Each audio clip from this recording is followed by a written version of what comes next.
Et c'est la fin d'une affaire qui a secoué le monde du tennis. Le numéro 1 mondial Jannik Sinner, suspendu par l'agence mondiale antidopage. Il avait été testé à 2 reprises lors d'un contrôle. Sinner, c'est quand même 2 tournois du Grand Chelem en 2024. Bonsoir Christopher Philoc. Bonsoir Brandon. Alors l'Italien s'est donc mis d'accord avec l'agence antidopage. Il a accepté une suspension immédiate de 3 mois de compétition.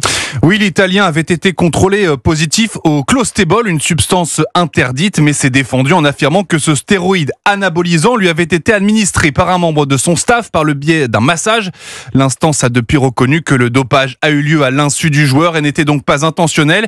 Bien qu'un sportif soit responsable de la négligence de son entourage, Jannik Sinner est toujours resté sûr de lui.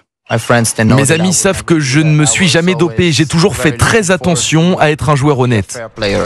Une entente entre l'agence mondiale antidopage et Jannik Sinner qui fait forcément grincer des dents. Triste journée pour le tennis où l'équité n'existe pas, dénonce l'Australien Nick Kyrgios. Une position partagée par le triple vainqueur en Grand Chelem, Stanislas Wawrinka. Je ne crois plus au sport propre. Une suspension qui tombe à une période qui n'a aucune importance pour l'Italien de 23 ans qui ne manquera aucun Grand Chelem et devrait faire son retour pour Roland-Garros.